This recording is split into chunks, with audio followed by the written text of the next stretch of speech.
राजद महिला प्रकोष्ठ के प्रदेश अध्यक्ष रेणु जायसवाल ने पूर्णिया के नवीन नगर में आयोजित एक प्रेस वार्ता के दरमियान बढ़ती महंगाई, बेरोजगारी, भ्रष्टाचार को लेकर केंद्र सरकार पर जमकर हमला बोला। साथ ही जाति आधारित गणना को लेकर भी उन्होंने कहा कि केंद्र सरकार इसे पूर्ण होते नहीं देखना चाहती है, इसलिए तरह तरह से अड़चन उत्पन्न की जा रही है। ऋतु जायसवाल ने रेल हादसा को लेकर भी सवाल खड़ा करते हुए कहा कि तत्काल रेल मंत्री को इस्तीफा दे देना चाहिए। ऋतु जायसवाल ने इस दरमियान मीडिया द्वारा पूछे गए कई महत्वपूर्ण सवालों का भी जवाब दिया। नवीन नगर में स्थित प्रमंडलीय कार्यालय में ऋतु जायसवाल का राजद युवा प्रकोष्ठ के जिला अध्यक्ष नवीन यादव एवं उनके समर्थकों ने जबरदस्त तरीके से स्वागत किया और पूर्णिया आने के लिए उनके प्रति आभार भी प्रकट किया। इस मौके पर बड़ी संख्या में राजद के समर्थक, पार्टी के नेता मौजूद थे। राष्ट्रीय जनता दल ने अभी महिला प्रदेश अध्यक्ष के रूप में जो मुझे जिम्मेवारी दी है, अपनी जिम्मेवारी, जब आपको कोई जिम्मेवारी दी जाती है तो जवाबदेही अपने आप उसमें ऐड हो जाता है। तो उसी जवाबदेही को पूरा करने के लिए, उसी जिम्मेवारी को पूरा करने के लिए आज मैं मेरा 55 दिनों का दौरा है, जो कि इन 55 दिनों में मुझे सभी जिलों में जा कर के जो हमारे संगठन की मजबूती के लिए, ताकि महिलाओं का भरोसा कैसे और राष्ट्रीय जनता दल के प्रति बढ़े, महिलाएं और कितनी ज़्यादा राष्ट्रीय जनता दल के प्रति जुड़े, हमारे द्वारा ऐसा क्या कार्य किया जाए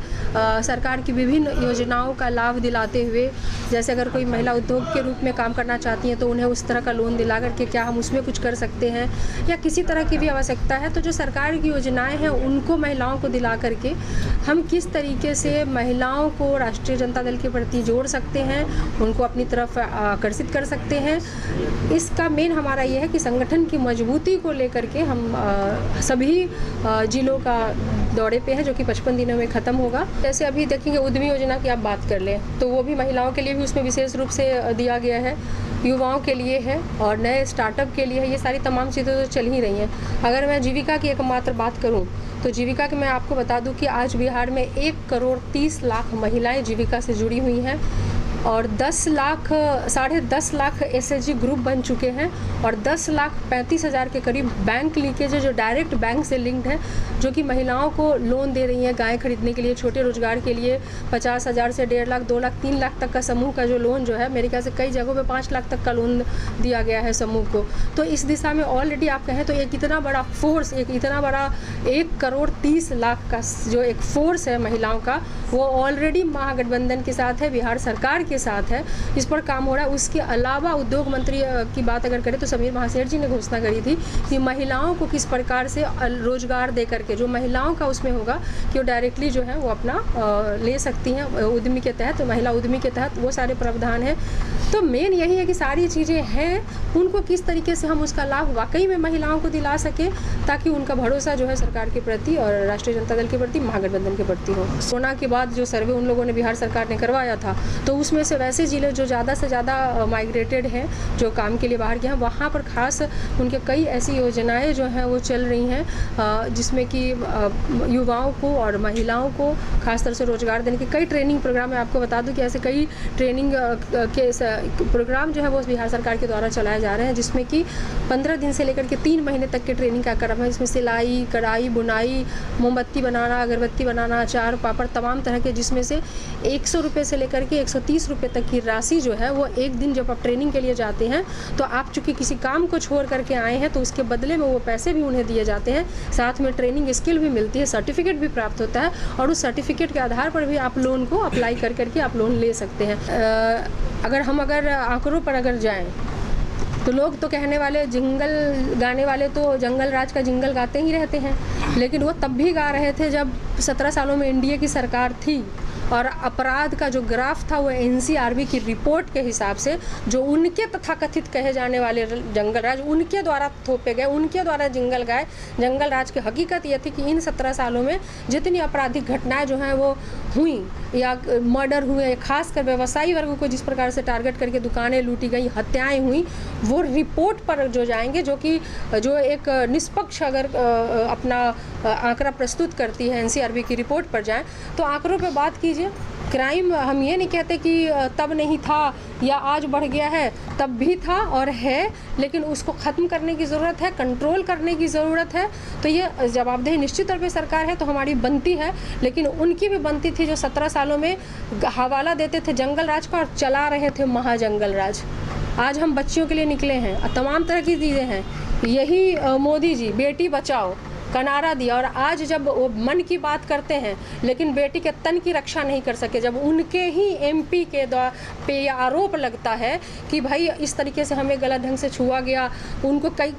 बच्चियां जो हैं देश को मेडल दिलाने वाली बच्चियां, देश को सम्मान दिलाने वाली बच्चियां, ओलंपिक मेडल लाने वाली बच्चियां, एक जन्म भी कई बार कम पड़ता है उस मेडल को लाने के लिए, उस सम्मान को दिलाने के लिए। दूसरा या तीसरा जन्म अगर ले तब जाकर के वैसा सम्मान देश को प्राप्त करवा पाती हैं बेटियां। और वो बेटियां जिनको पूरे देश ने, पूरे विश्व में भारत का नाम रोशन किया, सम्मान दिलाया, अपने सम्मान के लिए सड़क पे लात जूते खा रही थी दिल्ली की सड़कों पे, और उसी समय यहाँ पे राज्याभिषेक का कार्यक्रम चल रहा था। अगर वो राज्याभिषेक नहीं था तो क्यों नहीं, जिसका अधिकार था उद्घाटन पे, उनके राष्ट्रपति के द्वारा क्यों नहीं उद्घाटन कराया गया। तो आज डेमोक्रेसी को ख़त्म करके, प्रजातंत्र को ख़त्म करके, संविधान को कुचल करके राज्याभिषेक करा करके राजा बनने का जो प्रयास किया जा रहा है वो गलत है। जहाँ पर कहते तो हैं मेडल लाने के बाद कि हमारी बेटी है, और जब उसी बेटी का तन खतरे में होता है तो ये मन की बात करने वाला प्रधानमंत्री रक्षा नहीं कर पाता है। उस पर एफआईआर तक दर्ज नहीं होता है जब तक सुप्रीम कोर्ट नहीं कहती है कि एफआईआर दर्ज करो। ये दुखद है, ये दुखदाई है, यहाँ संविधान खतरे में है। और जब एफआईआर भी हो गया तो आज तक उसकी गिरफ्तारी नहीं होना, जबकि आप जानते हैं कि एक सामान्य, एक आम लड़की भी अगर वो माइनर है, उसकी उम्र 18 साल से कम है, वो कहती है कि उसको फला ने गलत ढंग से टच किया है, छुआ है, तो सबसे पहले एफआईआर दर्ज करना है, गिरफ्तारी करनी है। लेकिन जो बच्चियां ये आरोप लगा रही थी वो हमारे और आपकी तरह साधारण बच्चियों में नहीं थी, देश को सम्मान दिलाने वाली, ओलंपिक पदक दिलाने वाली बच्चियां थी। और आज उस देश में, इसी देश में जब हम उन बच्चियों का सम्मान नहीं रख पाए, उनको जस्टिस नहीं दिला पाए, तो आपको लगता है कि देश की बच्चियां सुरक्षित है? यह इनका सिर्फ नारा है, स्लोगन है सिर्फ। प्रधानमंत्री जी हरी झंडी दिखाते हैं और ट्रेन, लग्जरी ट्रेन चलवाने का क्रेडिट तो वो लेना जानते हैं, लेकिन जब वही ट्रेन हादसा का शिकार हो जाता है और वहाँ पर 300 से अधिक लोगों की जान चली जाती है, तो उनकी सुरक्षा कवच वाली जो घोषणाएं हैं वो सिर्फ पेपर पे दिखती हैं, जहाँ वो ये कहते हैं कि 300 मीटर आगे से या 300 मीटर पीछे से ऑटोमेटिक ब्रेक लगेगा, गाड़ियाँ आपस में टकराएंगी नहीं। तो ये घोषणा करने वाले प्रधानमंत्री ने अगर इसको धरातल पर उतारा होता, सभी ट्रैक के लिए, सभी ट्रेनों के लिए सुरक्षा कवच लागू किया होता, जिस तरीके से आज ट्रेनों के भाड़े जो है, लग्जरी ट्रेन के और भाड़े जो है वो फ्लाइट की टिकट को पीछे छोड़ चुका है। इस हद तक है कि आज ट्रेन में आम आदमी के बस का बाहर हो गया अगर वो एसी में जाकर के सफ़र करना चाहे। और आप अंतर देखिए, एक तरफ जो वैसी लोकल ट्रेन या गरीबों के लिए चलने वाली ट्रेन है, वहाँ पर लगता है जैसे मवेशियों को ठूस दिया गया है, ये हालात है। और लग्जरी ट्रेनें हैं, उसकी कीमत तो फिर वही दे पाएगा जो उसमें सक्षम हो फ्लाइट के बराबर फेयर देने में। तो ये लोग पैसा तो लेते हैं, लेकिन उस हिसाब से उनके नज़र में जान की कोई कीमत नहीं है, नहीं तो ये इतनी जानें नहीं गई होती। और अगर जान गई तो ये प्रधानमंत्री जिन्होंने सुरक्षा कवच की बात की, ट्रेनों को हरी झंडी दिखाने के बात की, उनको मोरल रिस्पॉन्सिबिलिटी के आधार पे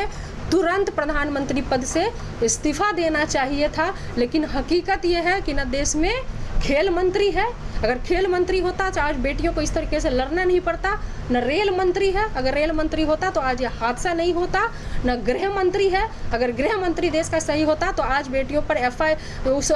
बलात्कारी पर जो आरोप लगे या जिसने टच किया गलत तरीके से या जो भी था, जो आरोप लगे उस पर पहले एफआईआर होता। तो इस देश के अंदर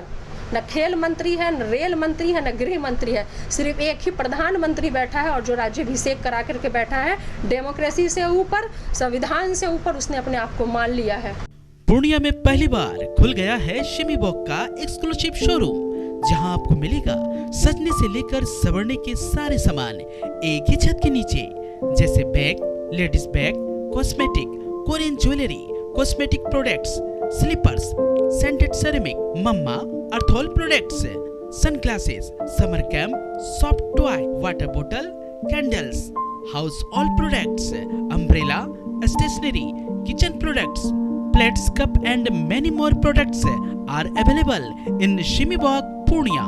अगर कोई भी आयोजन को बनाना हो खास तो आ जाइए हमारे पास। जी हाँ, फ्लावर अड्डा में, जहाँ आपको मिलेगा